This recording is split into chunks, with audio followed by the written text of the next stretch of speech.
Assalamualaikum warahmatullahi wabarakatuh. Perkenalkan, nama saya Ana Rosyana dengan NPM 10080019268 dari Program Studi Public Relations Fakultas Ilmu Komunikasi Universitas Islam Bandung.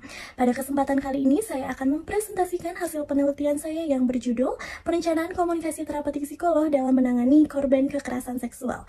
Menjadi psikolog klinis yang menangani berbagai pasien kesehatan mental, tentu psikolog harus memiliki perencanaan komunikasi. Komunikasi yang digunakan di sini bukanlah komunikasi biasa, melainkan komunikasi terapeutik. Tuntutan dan kesiapan psikolog dalam menangani korban kekerasan seksual menjadi sebuah fenomena pengalaman sadar tentang bagaimana dirinya harus mampu menyesuaikan upaya perencanaan komunikasi terapeutik yang dinamis. Lalu mengapa penelitian ini menjadi menarik? Seperti yang kita ketahui, korban kekerasan seksual ini pasti menampakkan reaksi trauma yang berbeda-beda. Maka menarik untuk dikaji bagaimana pengalaman psikolog dalam menangani korban kekerasan seksual. Terlebih, psikolog merupakan salah satu tenaga klinis yang sangat mengandalkan keterampilan komunikasinya untuk menyembuhkan pasien. Penelitian ini bertujuan satu, untuk mengetahui motif perencanaan komunikasi terapeutik psikolog, yang kedua untuk mengetahui pengolahan pesan empati psikolog, yang ketiga untuk mengetahui implementasi kecerdasan emosional dan kecerdasan spiritual psikolog, dan yang terakhir untuk mengetahui makna pengalaman komunikasi terapeutik psikolog. Baik, selanjutnya terdapat kerangka pemikiran yang menjadi fondasi pada penelitian saya. Untuk selanjutnya terdapat metodologi penelitian. Yang pertama, saya menggunakan metode fenomenologi. Untuk subjek penelitian adalah dua psikolog klinis, teknik pengumpulan data menggunakan wawancara dan dokumentasi. Untuk uji keabsahan data menggunakan teknik triangulasi waktu.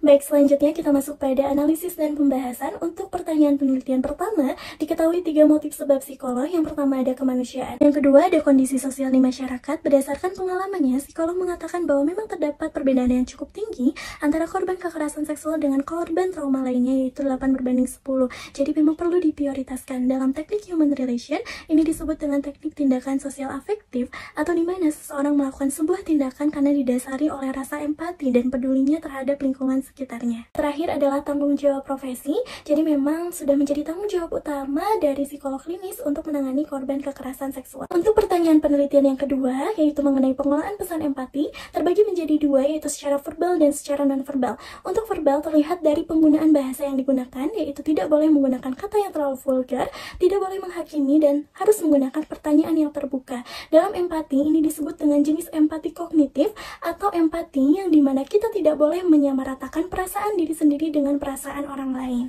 Sedangkan secara non-verbal, psikolog sangat mengutamakan ekspresi wajah yang terbuka. Ini didukung oleh pendapat Susanto, di mana komunikasi non-verbal didukung oleh 2 unsur, yaitu kinesik dan paralueng. Lalu yang kedua, untuk menghadapi korban kekerasan seksual secara sederhananya, kita hanya perlu menjadi seseorang yang mau mendengarkan. Dalam empati, ini disebut dengan teknik mendengarkan, dan dalam teknik komunikasi terapeutik, ini juga disebut dengan teknik mendengar aktif. Ketiga, implementasi kecerdasan emosional dan spiritual. Untuk emosional terlihat dari 2 kemampuan, yaitu kemampuan membina hubungan baik dan kemampuan setting emosional yang baik. Sedangkan kecerdasan spiritual ini ditunjukkan pada situasi dan kondisi tertentu. Psikolog menerapkan layanan konseling keagamaan, contohnya pada saat menghadapi pasien yang sudah tidak berdaya. Lalu ada situasi di mana psikolog juga harus menolong korban secara sukarela. Dalam konteks Islam, kecerdasan spiritual ini erat kaitannya dengan hubungan manusia dengan Tuhannya. Semakin kuat hubungannya, maka manusia termotivasi untuk melakukan berbagai amal baik. Terakhir, yaitu mengenai makna pengalaman psikolog, ini juga dibagi menjadi 2, ada secara emosional dan spiritual. Untuk emosional terdapat 2 poin. Yang pertama, bertransformasi diri untuk lebih mencintai keluarga. Yang kedua, meningkatnya sensitivitas terhadap korban kekerasan seksual.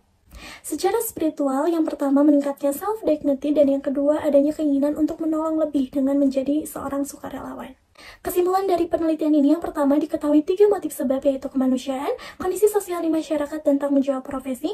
Untuk in order to motif atau motif tujuan, yaitu adanya keinginan untuk mencegah kasus kekerasan seksual di masa yang akan datang. Untuk yang kedua, yaitu mengenai pengolahan pesan empati, ini terbagi menjadi 2, yaitu secara verbal dan secara non-verbal. Yang ketiga, implementasi kecerdasan emosional dan spiritual. Untuk emosional terlihat dari 2 kemampuan, yaitu kemampuan membina hubungan baik dan kemampuan setting emosional yang baik. Sedangkan secara spiritual terlihat dari adanya penerapan layanan konseling keagamaan pada situasi dan kondisi tertentu, dan membantu korban secara sukarela. Yang terakhir, makna pengalaman psikolog terbagi menjadi 2, secara emosional dan spiritual. Secara emosional, adanya transformasi diri untuk lebih mencintai keluarga, lalu meningkatnya sensitivitas terhadap korban kekerasan seksual. Secara spiritual, yang pertama meningkatnya self-dignity, dan yang kedua adanya keinginan untuk menolong lebih dengan menjadi seorang sukarelawan. Cukup sekian presentasi dari saya. Wassalamualaikum warahmatullahi wabarakatuh.